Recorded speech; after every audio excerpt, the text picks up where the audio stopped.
Hello everyone, welcome to success with Rai academy. 28 अक्टूबर 2020 के दैनिक जागरण के राष्ट्रीय संस्करण को आज के इस वीडियो में डिस्कस करेंगे। तो चलिए वीडियो को शुरू करते हैं। सबसे पहले नेशनल न्यूज़। 3 नेशनल न्यूज़ हैं। पहली न्यूज़ है, कश्मीर में सबको जमीन खरीदने का हक। मोदी सरकार ने जम्मू कश्मीर के भूमि कानूनों में किया संशोधन, 12 कानून निरस्त भी किए गए। नेक्स्ट है, प्रधानमंत्री ने यहाँ पर होगा रेहड़ी और पटरी वालों से की मन की बात। स्वनिधि योजना के लाभार्थियों का मोदी ने बढ़ाया हौसला। तीसरी न्यूज़ है, राष्ट्रीय शिक्षा नीति के अमल में अगुवा बनेंगे उच्च शिक्षण संस्थान। तो पहली न्यूज़ से शुरू करते हैं।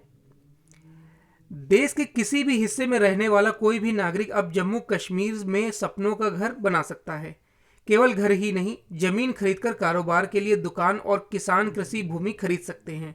इसके लिए उन्हें डोमिसाइल और स्थायी नागरिकता प्रमाण पत्र की जरूरत नहीं होगी। जम्मू कश्मीर पुनर्गठन अधिनियम लागू होने के लगभग 1 साल बाद मोदी सरकार ने भूमि स्वामित्व अधिनियम संबंधी कानून में संशोधन करते हुए जमीन के मालिकाना हक से संबंधित 12 कानूनों को निरस्त कर दिया है। इस संबंध में केंद्रीय कानून को लागू करने के लिए जम्मू कश्मीर पुनर्गठन तृतीय आदेश 2020 जारी किया गया है। इन संशोधनों के अनुसार जम्मू कश्मीर में जमीन के मालिकाना अधिकार, जमीन के विकास, वन भूमि, कृषि भूमि सुधार, जमीन आवंटन संबंधी सभी कानूनों में जम्मू कश्मीर का स्थायी नागरिक शब्द हटा दिया गया है। जम्मू कश्मीर वन अधिनियम की जगह भारतीय वन अधिनियम ने ले ली है। इसे महज संयोग ही कहा जाएगा कि यह फैसला भारतीय सेना के जम्मू कश्मीर में आगमन और जम्मू कश्मीर के भारत में विलय की 73वीं सालगिरह के मौके पर लिया गया। नए कानून के मुताबिक कृषि भूमि केवल किसानों को ही दी जा सकेगी। इसके अलावा राजस्व विभाग के वित्तायुक्त की अध्यक्षता में राजस्व बोर्ड बनाया जाएगा। नियंत्रण के लिए मुख्य प्राधिकरण भी बनेगा। नए कानून से स्थानीय स्तर पर राजनीतिक, सामाजिक, आर्थिक और जनसांख्यिकी संतुलन का एक स्वतः तंत्र विकसित होगा। इससे अलगाववाद और आतंकवाद की जड़ें भी कमजोर होंगी और प्रदेश में जिहादी मानसिकता के बढ़ते प्रभाव पर उसको रोकने में मदद मिलेगी। अब ये जो नए कश्मीर की नींव साबित होंगे, जो बदलाव किए गए हैं, उन्हें जान लीजिए। अब जम्मू कश्मीर सरकार किसी भी क्षेत्र को रणनीतिक क्षेत्र घोषित कर सकती है। स्वास्थ्य सेवा एवं चिकित्सा क्षेत्र या उच्च शिक्षा के प्रचार प्रसार के लिए जमीन के हस्तांतरण की अनुमति मिलेगी। विस्थापित और शरणार्थियों के लिए संपत्ति के अधिकार बहाल कर दिए गए हैं। पीढ़ी दर पीढ़ी खेती करने के बावजूद जमीन का मालिकाना अधिकार नहीं मिल सकता, अब ऐसा नहीं रहेगा। जम्मू कश्मीर का कोई भी नागरिक अपनी जमीन और मकान को किसी को भी हस्तांतरित कर सकता है। अब जम्मू कश्मीर में कोई भी किराएदार उस संपत्ति पर स्वामित्व का दावा नहीं ठोक पाएगा। सरकारी जमीन पर अब किसी भी तरह से कब्जा धारक को मालिकाना अधिकार नहीं मिलेगा। सरकारी जमीन के कब्जाने पर 3 साल की कैद और 5 से 10 हजार रुपए तक का जुर्माना हो सकता है। नेक्स्ट न्यूज़ है, प्रधानमंत्री ने रेहड़ी और पटरी वालों से की मन की बात। प्रधानमंत्री नरेंद्र मोदी ने मंगलवार को पीएम स्ट्रीट वेंडर आत्मनिर्भर स्वनिधि योजना के तहत उत्तर प्रदेश के लाभार्थियों से वर्चुअल संवाद किया। लॉकडाउन में रेहड़ी पटरी वालों के जीवन में क्या बदलाव आए हैं, इस योजना में किसी को कितनी मदद मिली, यह पीएम ने जाना। इस दौरान रेहड़ी वालों ने भी खुलकर अपनी बात रखी और कहा कि इस योजना से उन्हें नई राहत मिली है। आगरा के धांधुआर निवासी प्रीति ने प्रधानमंत्री से मदद की गुहार की। लखनऊ में प्रधानमंत्री ने चौक चौराहे के पास कई रेहड़ी वालों से मन की बात की है। नेक्स्ट है, राष्ट्रीय शिक्षा नीति के अमल के अगुवा बनेंगे उच्च शिक्षण संस्थान। राष्ट्रीय शिक्षा नीति के अमल की तैयारी वैसे तो सभी स्तरों अपने अपने तरीके से चल रही है, लेकिन उच्च शिक्षण संस्थानों में नीति का प्रभावी अमल सबसे पहले दिखेगा। विश्वविद्यालय अनुदान आयोग यानी कि यूजीसी ने इसे लेकर पूरी योजना तैयार कर ली है। इसके तहत नीति को सबसे पहले विश्व स्तरीय बनाने के लिए चुने गए 20 उच्च शिक्षण संस्थानों में लागू किया जाएगा। बाद में उसी के अनुरूप उसे दूसरे उच्च शिक्षण संस्थानों में भी अपनाया जाएगा। उच्च शिक्षण संस्थानों में नई शिक्षा नीति का अमल वैसे भी सरकार के लिए आसान है, क्योंकि यह सभी यूजीसी या केंद्र सरकार के अधीन एजेंसियों के नियम कायदों से ही संचालित होते हैं। इसके साथ ही विश्व स्तरीय बनाने के लिए जिन 20 उच्च शिक्षण संस्थानों को चिन्हित किया गया है, वहां इसे सबसे पहले लागू करने की योजना बनाई गई है। उनमें 10 सरकारी और 10 निजी क्षेत्र के उच्च शिक्षण संस्थान शामिल हैं। नेक्स्ट पेज पर आते हैं। नेक्स्ट पेज है हमारा इंटरनेशनल पेज। इंटरनेशनल पेज में एक न्यूज़ है, हर खतरे में भारत के साथ अमेरिका। भारत और चीन के बीच LAC पर चल रहे सैन्य तनाव के बीच अमेरिका ने भारत के पक्ष में खड़ा होने का एक तरह से ऐलान कर दिया है। अमेरिकी विदेश मंत्री माइक पोम्पियो ने कहा कि वह भारत की संप्रभुता बनाए रखने की हर कोशिश में अमेरिका उसके साथ खड़ा है। पूर्वी लद्दाख सेक्टर में चीन की घुसपैठ की अमेरिका पहले भी आलोचना करता रहा है, लेकिन भारत की राजधानी से अमेरिकी विदेश मंत्री इस बयान का बहुत ही ज़्यादा महत्व है, जो दोनों देशों के बीच सामरिक और सैन्य सहयोग की भावी दिशा को भी बताता है। पोम्पियो ने उक्त बात तीसरी 2+2 वार्ता समाप्त होने के बाद कही है। अमेरिकी पक्ष की अगुवाई पोम्पियो के साथ रक्षा मंत्री मार्क एस्पर ने की, जबकि विदेश मंत्री S जयशंकर व रक्षा मंत्री राजनाथ सिंह के नेतृत्व में भारतीय दल ने हिस्सा लिया। तो ये इंटरनेशनल पेज की एक न्यूज़ थी। अब नेक्स्ट पेज पर आते हैं। नेक्स्ट पेज है बिजनेस पेज। बिजनेस पेज में 3 न्यूज़ है। पहली न्यूज़ है, राज्यों की माली हालत बेहद खराब। RBI ने कहा देश के संघीय ढांचे पर लंबे समय तक रहेगा असर। दूसरी न्यूज़ है, जनधन खाते का सामरिक असर, अपराध रोकने में मिली कामयाबी। तीसरी न्यूज़ है, वित्त मंत्री ने कहा इंफ्रा व ऊर्जा निवेश पर सरकार का फोकस। तो पहली न्यूज़ से शुरू करते हैं। GST क्षतिपूर्ति को लेकर केंद्र और राज्यों के बीच चल रही रार से यह साफ हो गया है कि कोविड ने पूरे तंत्र को कितनी क्षति पहुंचाई है। अब RBI की एक रिपोर्ट में इस संदर्भ में और प्रकाश डाला है। वर्ष 2020-21 के दौरान राज्यों के बजट प्रस्तावों पर RBI की रिपोर्ट पर लब्बो-लुआब यही है कि कोविड ने हर राज्य की माली हालत पस्त कर दी है। पिछले 3 वर्षों से राजकोषीय अनुशासन लाने की जो कोशिश राज्यों की तरफ से की जा रही थी, उस पर पानी फिर गया है। इस सबसे बड़ी बात यह है कि इससे संघीय ढांचे पर लंबे समय तक असर पड़ने की आशंका है। RBI रिपोर्ट में कहा गया है कि पिछले 100 साल में कई बार महामारियों से देश व राज्यों को भारी नुकसान उठाना पड़ा है, लेकिन कोविड से होने वाला नुकसान सबसे ज़्यादा है। चालू वित्त वर्ष की पहली तिमाही में राज्यों के राजस्व संग्रह को अभी तक का सबसे बड़ा धक्का लगा है। विकास दर कम होने से राजस्व संग्रह अभी नीचे ही रहेगा। विकास दर के ऐतिहासिक तौर पर नीचे आ जाने से राज्यों को विकास कार्यों पर किए जाने वाले खर्चों में कटौती करनी पड़ेगी, जिसका भविष्य में उल्टा असर होगा। दूसरी तरफ राज्यों पर वित्तीय दायित्व का बोझ भी बढ़ता जाएगा। नेक्स्ट न्यूज़ है, जनधन खाते का सामाजिक असर, अपराध रोकने में मिली कामयाबी। प्रधानमंत्री जनधन योजना के तहत बैंक खाता खोलने से इंश्योरेंस, सुरक्षा, ओवरड्राफ्टिंग जैसी सुविधाओं के साथ साथ कोरोना काल में इसकी सामरिक असर भी दिखा है। जनधन खातों की बदौलत कोरोना काल में अपराध रोकने में कामयाबी मिली है। SBI इकोरैप ने अपने अध्ययन के बाद यह चौंकाने वाली जानकारी दी है। कोरोना काल में नए जनधन खातों की संख्या में 60% की बढ़ोतरी दर्ज की गई। इस वजह से सामाजिक संतुलन साधने में सफलता मिली है और चोरी जैसी वारदातों में कमी आई है। SBI इकोरैप ने जनधन खाते के आंकड़ों को राज्यों में होने वाले अपराध के आंकड़ों के साथ जोड़कर अध्ययन किया है। रिपोर्ट के मुताबिक उत्तर प्रदेश, महाराष्ट्र एवं हरियाणा जैसे राज्यों में जनधन खातों में बढ़ोतरी की वजह से चोरी व अन्य अपराधों में कमी आई है। पश्चिम बंगाल, तमिलनाडु व केरल जैसे राज्यों को भी जनधन खातों का लाभ मिला है। SBI समूह के मुख्य आर्थिक सलाहकार SK घोष के मुताबिक जनधन खातों में दी गई राशि का सकारात्मक असर देखते हुए सरकार को अभी और राशि जनधन खातों में देनी चाहिए। नेक्स्ट है, वित्त मंत्री ने कहा इंफ्रा व ऊर्जा निवेश पर सरकार का फोकस। वित्त मंत्री निर्मला सीतारमण ने कहा कि अर्थव्यवस्था में सुधार को सरकार आने वाले दिनों में इंफ्रास्ट्रक्चर, कृषि, निर्यात और ऊर्जा निवेश पर फोकस करेगी। वित्त मंत्री ने यह भी कहा कि भारतीय अर्थव्यवस्था रिकवरी के रास्ते पर है और यह रिकवरी जारी रहती है तो चालू वित्त वर्ष में विकास दर से होने वाली गिरावट अनुमान से कम रह सकती है। विकास दर शून्य या इससे कुछ नीचे रह सकती है। उन्होंने कहा कि अगले साल निश्चित रूप से भारत तेजी गति से विकास करने वाली अर्थव्यवस्था होगा। मंगलवार को इंडिया एनर्जी फोरम पर संबोधन करते हुए वित्त मंत्री ने कहा कि पीएमआई को देखने से पता चलता है कि भारतीय अर्थव्यवस्था में रिकवरी हो रही है। पीएमआई 2012 के बाद पहली बार उच्च स्तर पर है, जो इस बात को दर्शाता है कि रिकवरी धीरे धीरे और टिकाऊ रूप से हो रही है। उन्होंने कहा कि चालू वित्त वर्ष की तीसरी और चौथी तिमाही में इस प्रकार की टिकाऊ रिकवरी होने पर जीडीपी की गिरावट दर अनुमान से कम हो रही है। पहली तिमाही में सकल घरेलू उत्पाद में गिरावट की दर 23.9% रही थी।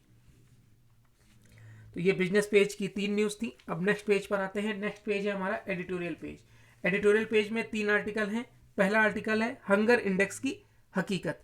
ग्लोबल हंगर इंडेक्स की रिपोर्ट तैयार करने वाले संगठनों का संदिग्ध अतीत कई सवाल खड़े करता है और उनकी अनदेखी नहीं की जा सकती। इसी पर लिखा गया है आर्टिकल, और यह आर्टिकल लिखा है वरिष्ठ स्तंभकार बलबीर पुंज द्वारा। दूसरा आर्टिकल है कट्टरता से लड़ाई का कारगर तरीका। हर किस्म के धार्मिक अतिवाद से लड़ाई संबंधित समाज के लोग ही अधिक प्रभावी ढंग से लड़ सकते हैं। इसी पर लिखा गया आर्टिकल, और ये आर्टिकल लिखा है दैनिक जागरण में एसोसिएट एडिटर राजीव सचान द्वारा। तीसरा आर्टिकल है भ्रष्टाचार का वंशवादी रूप।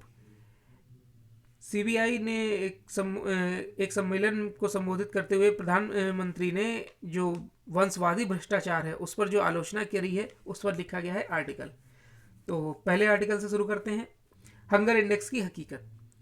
हाल में कंसर्न वर्ल्ड वाइड और वेल्ट हंगर हेल्फे द्वारा प्रकाशित ग्लोबल हंगर इंडेक्स 2020 रिपोर्ट जारी की गई। इसके अनुसार भारत में भुखमरी की स्थिति गंभीर है और 107 देशों की सूची में उसे 94वां स्थान मिला है। पिछले वर्ष की तुलना में इसमें कुछ सुधार हुआ है। इस बावजूद इसमें पड़ोसी देश जैसे नेपाल, श्रीलंका, बांग्लादेश, म्यांमार और पाकिस्तान से भी भारत अभी पीछे है। इस रिपोर्ट के सार्वजनिक होते ही भारतीय मीडिया, खासकर अंग्रेजी मीडिया ने इसे खासा तूल दिया। कांग्रेस सहित विपक्षी दलों ने इसे आधार बनाकर मोदी सरकार को कटघरे में खड़ा कर दिया। क्या किसी ने इस रिपोर्ट और इसके रचनात्मक संगठन की प्रामाणिकता की जांच या खोजबीन की है?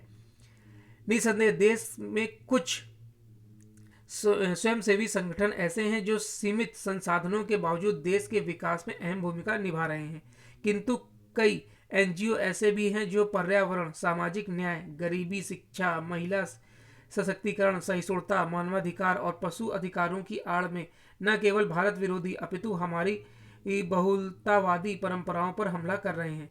विदेशी शक्तियों के इशारे पर वे विकास कार्यों में रोड़े अटकाकर अर्थव्यवस्था का भी अहित करने में लगे हैं। तमाम भारतीय एनजीओ को विभिन्न अमेरिकी, यूरोपीय, ईसाई संगठनों, चर्च सहित से सेवा के नाम पर चंदा मिलता है। सच तो यह है कि इन संगठनों के लिए सेवा का एकमात्र अर्थ मतांतरण है। चूंकि अमेरिका और यूरोपीय देशों का मूल चरित्र सदियों पहले ईसाई बहुल हो चुका है, तो वहाँ सेवा का कोई लक्ष्य नहीं है। अब भारतीय समाज के जो लोग उन्हीं संगठनों की विशेष उद्देश्य से प्रेरित रिपोर्ट में लिखे एक शब्द को ब्रह्माक्य मान रहे हैं, वे वाक्य में बौद्धिक दास्ता से जकड़े हुए हैं। अब बार्कलेट के भारत विरोधी वक्तव्य का कालक्रम ऐसे समझिए कि उनसे पहले विवादित ब्रिटिश एमनेस्टी इंटरनेशनल भारत में अपना संचालन रोक चुका है, तो ब्रिटिश चर्च द्वारा संरक्षित धर्मार्थ संस्था ऑक्सफैम ने FCRA संशोधनों पर प्रतिकूल प्रतिक्रिया दी है। एमनेस्टी पर जहां देश में गंभीर FCRA उल्लंघन का मामला चल रहा है, तो ऑक्सफैम की सच्चाई उसके क्रियाकलापों से छिपी हुई है। उसके पदाधिकारी और कर्मचारी 2010 में भूकंप का शिकार हुए कैरिबियाई देश हैती के चंदे के पैसे अपनी मद में खर्च कर चुके हैं। मानवता का कलंक लगाते इस घटनाक्रम की ब्रिटिश संसद भी निंदा कर चुका है। अब दोहरे चरित्र की पराकाष्ठा देखिए। जिन भारतीय पासपोर्ट धारकों ने ब्रिटिश गैर सरकारी संगठन थॉमस रॉयट फाउंडेशन द्वारा 2018 में मात्र 548 लोगों से फोन पर बात करके तैयार रिपोर्ट पर तुरंत विश्वास कर लिया था, जिसमें भारत को महिलाओं के लिए विश्व का सबसे खतरनाक देश घोषित कर दिया गया था, उनका मुंह ऑक्सफैम की करतूत पर आज तक नहीं खुला। इसके लिए वह चिंतन जिम्मेदार हैं जो मानसिक रूप से गुलाम होने के कारण आने जाने अनजाने में उन शक्तियों का सहयोग हो जाता है जिनका एकमात्र लक्ष्य भारत को खंडित करना है। बहुलतावाद और सनातन संस्कृति से घृणा करने वाले इन संगठनों के मुखौटे अलग अलग हो सकते हैं, किंतु एजेंडा एक है। इस पृष्ठभूमि में पूर्वाग्रह से ग्रसित ग्लोबल हंगर इंडेक्स जैसी रिपोर्ट को अकाट्य मानने वाले क्या अपने गिरेबान में झांकेंगे? नेक्स्ट आर्टिकल है कट्टरता से लड़ाई का कारगर तरीका। पाकिस्तानी फिल्म खुदा के लिए भारत में रिलीज हुई थी। इसमें अभिनेता नसरुद्दीन शाह का एक चर्चित डायलॉग था, दिन में दाढ़ी है, दाढ़ी में दिन नहीं। शुक्र है कि यह पते की बात बागपत के सब इंस्पेक्टर इंस्तार अली को समझ आ गई और बिना विभागीय इजाज़त दाढ़ी रखने के कारण निलंबित होने के बाद उन्होंने उसे काटना बेहतर समझा। ऐसा करके उन्होंने उन सब कट्टरपंथियों को निराश ही नहीं नाराज भी किया जो उनके निलंबन के बाद उसे इसके लिए उकसा रहे थे कि वे भले ही नौकरी चली जाए लेकिन अपनी दाढ़ी सलामत रखना। इस कट्टरपंथी मौलाना मौलवियों का जोर इसी पर था कि दाढ़ी न रखना शरीयत के हिसाब से जुर्म है। इंतसार अली जैसे मामलों में कट्टरपंथी और किंतु परंतु की आड़ लेकर उन्हीं की भाषा बोलने वाले फर्जी सेक्युलर और लिबरल तत्व किसी तरह बिलबिलाकर बाहर आ जाते हैं। इसका सटीक उदाहरण है फ्रांस के खिलाफ जारी अभियान। जिन तत्वों ने पेरिस में शिक्षक का सिर कलम करने की खौफनाक घटना पर एक शब्द नहीं कहा, वे सब इन दिनों फ्रांसीसी राष्ट्रपति पर इस्लामोफोबिया से ग्रस्त होने का आरोप मढ़ रहे हैं। किसी को इस मुगालते में नहीं रहना चाहिए कि खुद को नास्तिक कहने वाले केवल अपने ही मत मजहब की कुरीतियों और कट्टरपंथ के खिलाफ बोलते हैं। ये नास्तिक अनिश्वरवादी और इंसानियत को सबसे बड़ा धर्म मानने वाले अगर यह कहते हैं कि दाढ़ी और टोपी से कुछ हासिल नहीं होना, तो यह भी कहते हैं कि जनेऊ और चोटी से भी कोई लाभ नहीं है। ये जैसे घोड़े के उड़ने की बात फिजूल बताते हैं, वैसे ही सर्प या वानर के आसमान में विचरण करने की दलील खारिज करते हैं। धर्म ग्रंथों के बजाय ये विज्ञान पर बल देते हैं और उसे ही शांति और प्रगति का जरिया मानते हैं। ये इस हकीकत यकीन से भरे हैं कि एक दिन आएगा जब हर मत मजहब की कट्टरता पर लगाम लगेगी और दुनिया बदलेगी। निश्चित तौर पर यह तब होगा जब उन्हें संरक्षण और प्रोत्साहन मिलेगा। वास्तव में इन्हें सहयोग समर्थन की दरकार LGBT समुदाय से भी कहीं अधिक इसलिए है क्योंकि ये दुनिया को बेहतर बनाने की लड़ाई लड़ रहे हैं। ये अपनी नहीं, हम सबकी लड़ाई लड़ रहे हैं। इस लड़ाई को आसान बनाने के लिए यह भी जरूरी है कि फर्जी और पक्षपाती किस्म के सेक्युलरिज्म से जल्द पीछा छुड़ाया जाए। इसी के साथ इस तरह की खोखली दलीलों से बाज आया जाए कि सारे मजहब एक ही बात को कहते हैं। यह निरा झूठ है। इसलिए दुनिया में इतनी कलह है और एक की कट्टरता के जवाब में दूसरा कट्टर बन रहा है। नेक्स्ट आर्टिकल है भ्रष्टाचार का वंशवादी रूप। केंद्रीय जांच ब्यूरो की ओर से आयोजित एक सम्मेलन को संबोधित करते हुए प्रधानमंत्री ने भ्रष्टाचार के जिस वंशवादी रूप की चर्चा की वह एक कटु सच्चाई है। उन्होंने उचित तरह से भ्रष्टाचार के एक विकराल चुनौती करार दिया है, लेकिन बात तब बनेगी जब उससे पार पाने के जतन किए जाएंगे। प्रधानमंत्री के अनुसार भ्रष्टाचार के खिलाफ जीरो टॉलरेंस की नीति अपनाई जा रही है, लेकिन यदि ऐसा है तो फिर वंशवादी भ्रष्टाचार विकराल रूप क्यों धारण किए हुए है? निसंदेह यह वह सवाल है जिसका जवाब सरकार और उसकी एजेंसियों को देना होगा, और वह भी इसके बावजूद कि भ्रष्टाचार से लड़ना किसी एक एजेंसी का काम नहीं है बल्कि सामूहिक जिम्मेदारी है। प्रधानमंत्री के इस आकलन से असहमत नहीं हुआ जा सकता कि जब भ्रष्टाचार करने वाली एक पीढ़ी को उचित सजा नहीं मिलती तो दूसरी पीढ़ी और ज़्यादा ताकत के साथ भ्रष्टाचार करती है। लेकिन यह देखना तो सरकार और भ्रष्टाचार निरोधक एजेंसियों का ही काम है कि भ्रष्ट तत्वों को समय रहते समुचित सजा मिले। तब भ्रष्ट तत्वों को उनके किए की सख्त सजा मिलती है। तब तक भ्रष्टाचार में लिप्त लोगों के मन में भय का संचार नहीं होने वाला। तो ये एडिटोरियल पेज के 3 आर्टिकल थे। अब नेक्स्ट पेज पर आते हैं। नेक्स्ट आर्टिकल है पेज है स्पोर्ट्स पेज। स्पोर्ट्स पेज में एक न्यूज़ है रोहित पर पारदर्शिता की जरूरत, ये स्टेटमेंट दिया है गावस्कर ने।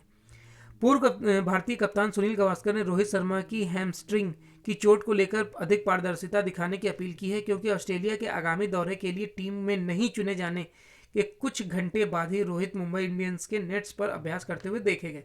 बीसीसीआई ने रोहित की फिटनेस के बारे में विस्तार से नहीं बताया और ऑस्ट्रेलियाई दौरे के लिए टीमों की घोषणा करते हुए रोहित पर निगरानी रखी जा रही है। गावस्कर ने कहा, हम टेस्ट मैचों की बात कर रहे हैं जो 1.5 महीने बाद होंगे। असल में उनके साथ क्या समस्या है, इसमें सभी को समझने में मदद मिलेगी, और अगर वह मुंबई इंडियंस के लिए नेट्स पर अभ्यास कर रहे हैं तो ईमानदारी से कहूं तो मैं नहीं जानता कि उनकी चोट किस तरह की है। तो ये आज का यानी 28 अक्टूबर 2020 का दैनिक जागरण का राष्ट्रीय संस्करण था। आई होप आपको वीडियो अच्छा लगा होगा। अगर आपको वीडियो अच्छा लगा हो तो लाइक और शेयर कर दीजिएगा। वीडियो देखने के लिए धन्यवाद।